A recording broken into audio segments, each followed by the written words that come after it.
भारत के पहले स्वदेशी एयरक्राफ्ट कैरियर के लोकार्पण ने हर भारतीय को गर्व से भर दिया है।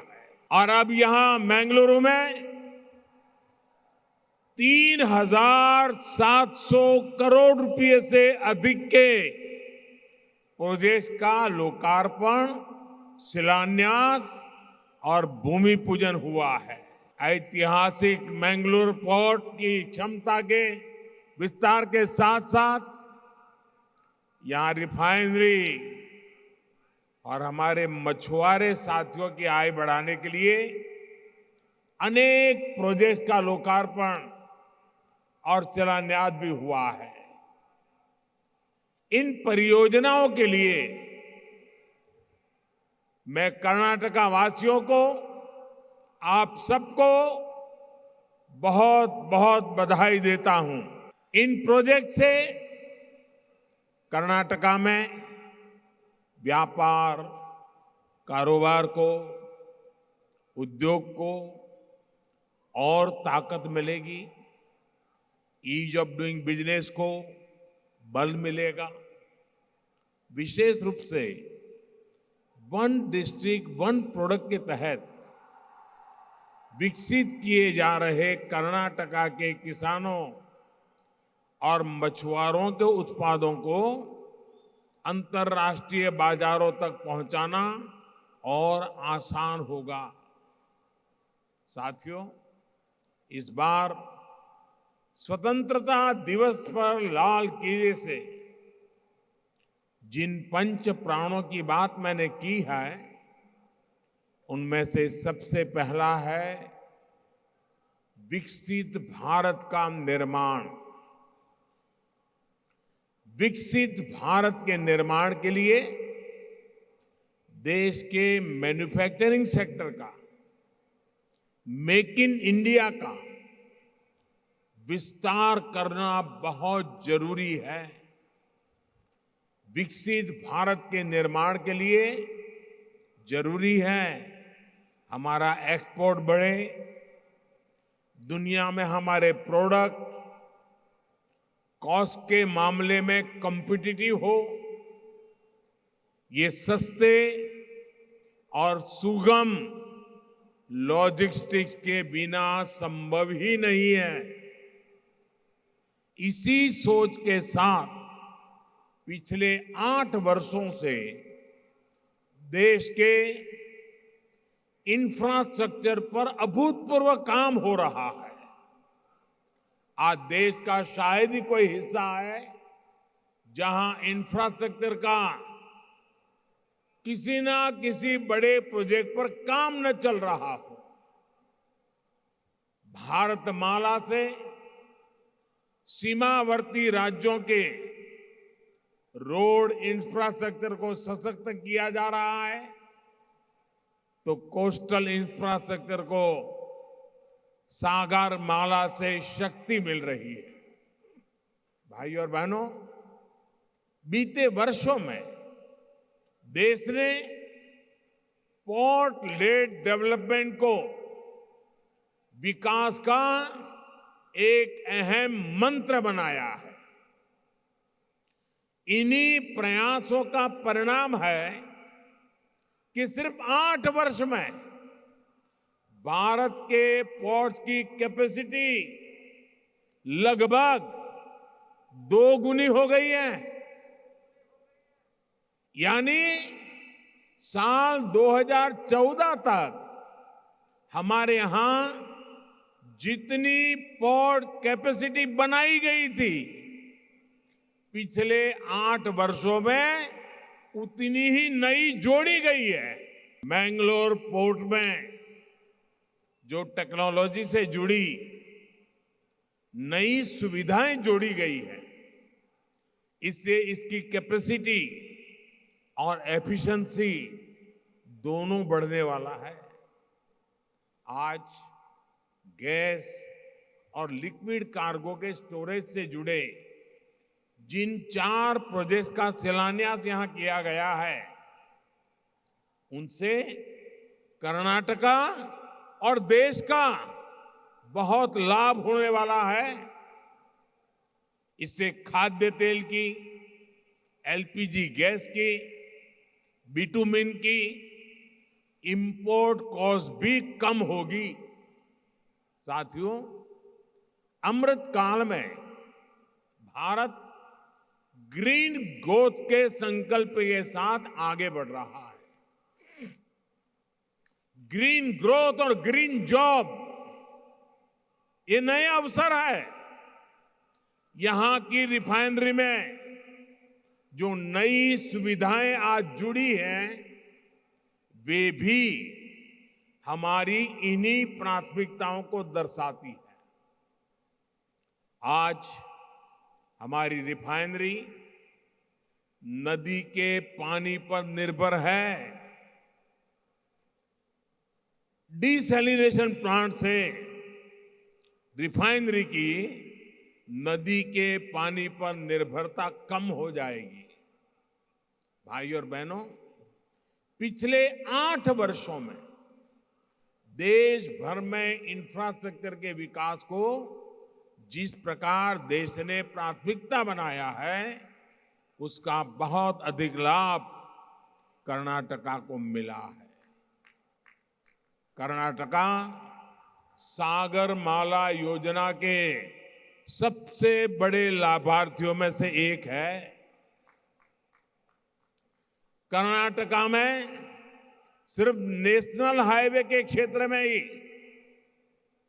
पिछले 8 वर्षों में लगभग 70,000 करोड़ रुपए के प्रोजेक्ट पर काम हुआ है।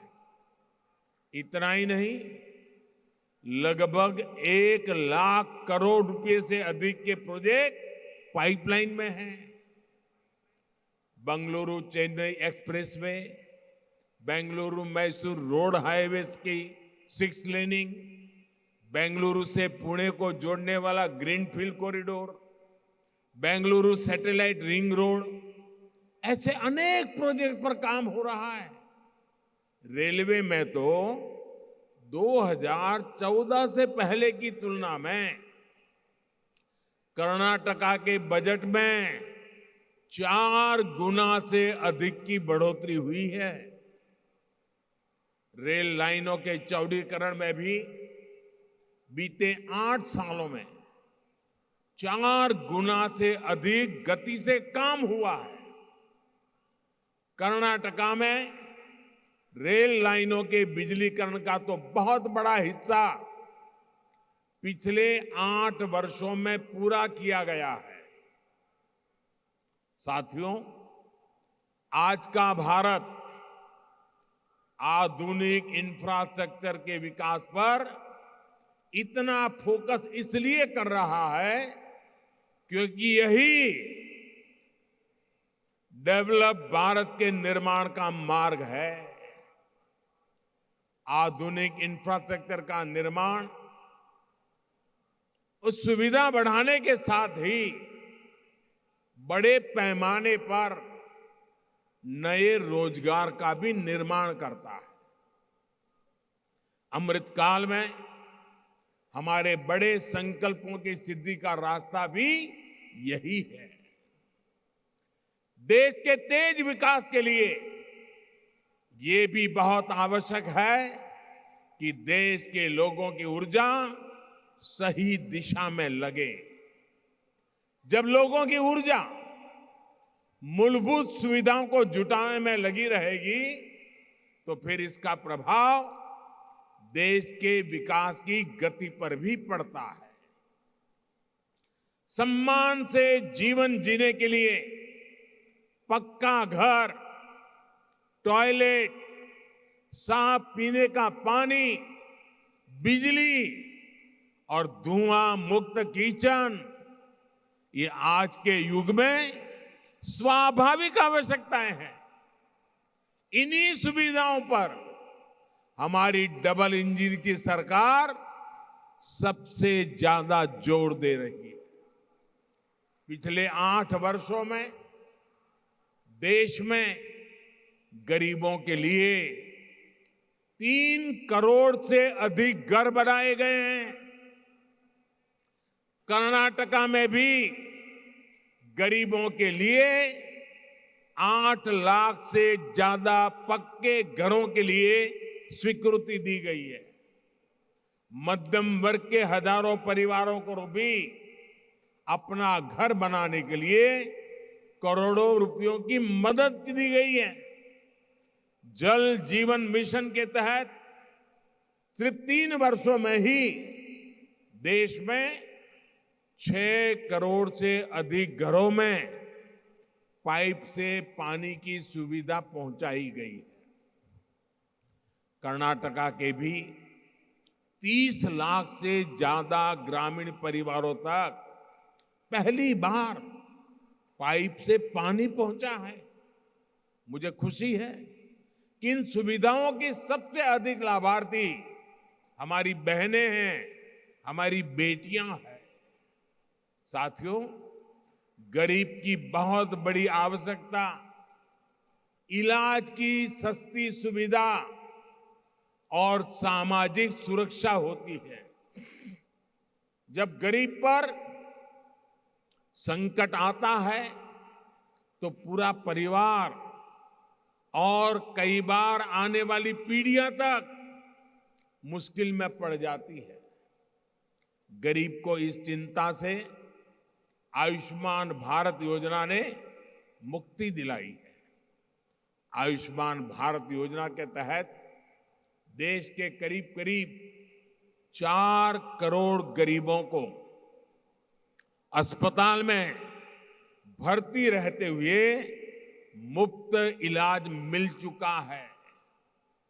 इससे गरीबों के करीब करीब 50,000 करोड़ रुपए खर्च होने से बचे हैं। आयुष्मान भारत का लाभ कर्नाटका के भी 30 लाख से अधिक गरीब मरीजों को मिला है और उन्हें भी 4,000 करोड़ रुपए से अधिक की बचत हुई है।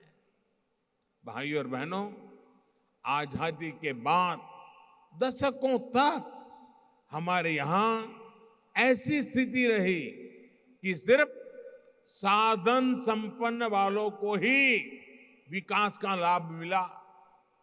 जो आर्थिक दृष्टि से कमजोर थे, उन्हें पहली बार विकास के लाभ से जोड़ा गया है।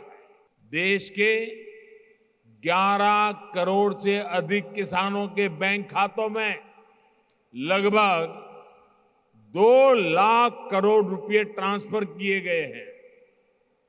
कर्नाटका के भी 55 लाख से ज्यादा छोटे किसानों को लगभग 10,000 करोड़ रुपए मिल चुके हैं। पीएम स्वनिधि के तहत देश के 35 लाख रेहड़ी पटरी ठेले वाले भाई बहनों को आर्थिक मदद मिली है।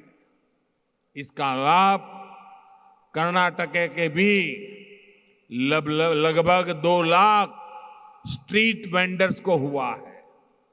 मुद्रा योजना के माध्यम से देश भर में छोटे उद्यमियों को लगभग 20 लाख करोड़ रुपए से अधिक का लोन दिया गया है। कर्नाटका के भी लाखों छोटे उद्यमियों को लगभग 2 लाख करोड़ रुपए का बैंक लोन दिया जा चुका है। साथियों, कोस्टल बेल्ट में बसे गांव, पोर्ट्स के इर्द गिर्द बसे साथियों, मछली पालन से जुड़े हमारे भाई बहनों के जीवन को बेहतर बनाने के लिए डबल इंजन की सरकार विशेष प्रयास कर रही है। थोड़ी देर पहले ही यहां मछली पालन से जुड़े साथियों को किसान क्रेडिट कार्ड दिया गया। गहरे समंदर में मछली पकड़ने के लिए जरूरी नावें, आधुनिक वेसल्स भी दिए गए हैं। पीएम मत्स्य संपदा योजना के तहत मिल रही सब्सिडी हो या फिर मछुआरों को किसान क्रेडिट कार्ड की सुविधा, मछुआरों के कल्याण और आजीविका बढ़ाने के लिए पहली बार इस तरह के प्रयास हो रहे हैं। आज कुलई में फिशिंग हार्बर का भूमि पूजन भी हुआ है। बरसों से हमारे फिशरीज सेक्टर से जुड़े भाई बहन इसकी मांग कर रहे थे। ये जब बनकर तैयार हो जाएगा तो मछुआरों की अनेक समस्याओं का समाधान हो जाएगा। इस प्रोजेक्ट से सैकड़ों मछुआरे, हमारे उन परिवारों को मदद मिलेगी, अनेक लोगों को रोजगार भी मिलेगा। साथियों, डबल इंजन की सरकार देश के लोगों की आकांक्षाओं को पूरा करने के लिए दिन रात मेहनत कर रही है। देश की जनता की आकांक्षा हमारी सरकार के लिए जनता के आदेश की तरह है।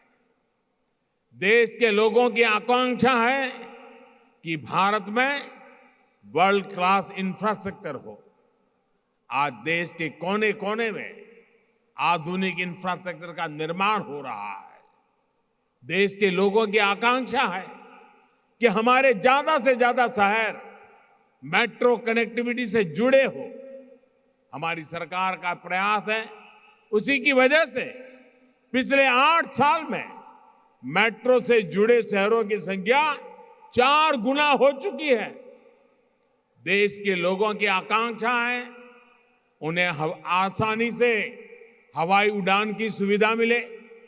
उड़ान योजना के तहत अब तक 1 करोड़ से ज्यादा यात्री हवाई जहाज में सफर कर चुके हैं। देश के लोगों की आकांक्षा है कि भारत में क्लीन इकोनॉमी हो। आज डिजिटल पेमेंट ऐतिहासिक स्तर पर है और भीम यूपीआई जैसे हमारे इनोवेशन दुनिया का ध्यान खींच रहे हैं। देश के लोग आज तेज इंटरनेट चाहते हैं, सस्ता इंटरनेट चाहते हैं, देश के कोने कोने में इंटरनेट चाहते हैं। आज करीब 6 लाख किलोमीटर ऑप्टिकल फाइबर बिछाकर ग्राम पंचायतों को जोड़ा जा रहा है। 5G की सुविधा इस क्षेत्र में नई क्रांति लाने वाली है। मुझे खुशी है कि कर्नाटका की डबल इंजन की सरकार भी तेज गति से लोगों की आवश्यकता और आकांक्षाओं को पूरा करने के लिए काम कर रही है। साथियों, भारत के पास 7,500 किलोमीटर से भी ज्यादा किलोमीटर कोस्टलाइन है। देश के इस सामर्थ्य का हमें भरपूर लाभ उठाना है। यहां का करावली कोस्ट और वेस्टर्न घाट भी अपने टूरिज्म के लिए इतना मशहूर है। मुझे बताया गया कि हर क्रूज सीजन में न्यू मैंगलोर पोर्ट औसतन 25,000 टूरिस्टों को हैंडल करता है। इसमें बहुत बड़ी संख्या में विदेशी नागरिक भी होते हैं। यानी संभावनाएं बहुत है। और जिस तरह भारत में मध्यम वर्ग की शक्ति बढ़ रही है, भारत में क्रूज टूरिज्म की संभावनाएं और ज्यादा बढ़ती जा रही है। जब टूरिज्म बढ़ता है तो उसका बहुत बड़ा लाभ हमारे कुटीर उद्योग, हमारे आर्टिजन्स, ग्राम उद्योग, रेहड़ी पटरी ठेले वाले भाई बहन, ऑटो रिक्शा चालक, टैक्सी ड्राइवर, ऐसे समाज के छोटे तबके के लोगों को टूरिज्म से बहुत लाभ होता है। मुझे खुशी है कि new Mangalore port cruise tourism बढ़ाने के लिए लगातार नई सुविधाएं जोड़ रहा है। साथियों, जब कोरोना का संकट शुरू हुआ था तो मैंने आपदा को अवसर में बदलने की बात कही थी। आज देश ने इस आपदा को अवसर में बदलकर दिखा दिया है। कुछ दिनों पहले जीडीपी के जो आंकड़े आए हैं वो दिखा रहे हैं कि भारत ने कोरोना काल में जो नीतियां बनाई, जो निर्णय लिए, वो कितने महत्वपूर्ण थे। पिछले साल इतने ग्लोबल डिसरप्शन के बावजूद भारत ने $670 बिलियन यानी 50 लाख करोड़ रुपए का टोटल एक्सपोर्ट किया। हर चुनौती से पार पाते हुए भारत ने $418 बिलियन यानी 31 लाख करोड़ रुपए के मर्चेंडाइज एक्सपोर्ट का नया रिकॉर्ड बनाया। आज देश के ग्रोथ इंजन से जुड़ा हर सेक्टर पूरी क्षमता से चल पड़ा है। सर्विस सेक्टर भी तेजी से ग्रोथ की तरफ बढ़ रहा है। पीएलआई स्कीम्स का असर मैन्युफैक्चरिंग सेक्टर पर दिखने लगा है। मोबाइल फोन सहित पूरे इलेक्ट्रॉनिक मैन्युफैक्चरिंग सेक्टर में कई गुना वृद्धि हुई है। टॉयज का इंपोर्ट 3 साल में जितना घटा है, करीब करीब उतना ही एक्सपोर्ट बढ़ा है। इन सभी का लाभ सीधे सीधे देश के उन कोस्टल एरिया को भी हो रहा है जो भारतीय सामान को एक्सपोर्ट के लिए अपने संसाधन मुहैया कराते हैं, जहां बेंगलुरु जैसे बड़े पोर्ट है। साथियों, सरकार के प्रयासों से देश में बीते वर्षों में कोस्टल ट्रैफिक में भी वृद्धि देखी गई है। देश के अलग अलग पोर्ट्स पर सुविधा और संसाधन बढ़ने की वजह से कोस्टल मूवमेंट अब और ज्यादा आसान हुआ है। सरकार की कोशिश है कि पोर्ट कनेक्टिविटी और बेहतर हो, इसमें और तेजी आए। इसलिए पीएम गति शक्ति नेशनल मास्टर प्लान के तहत रेलवे और रोड के 250 से ज्यादा प्रोजेक्ट की पहचान की गई है। विस्तारा न्यूज, निखर जनपರ।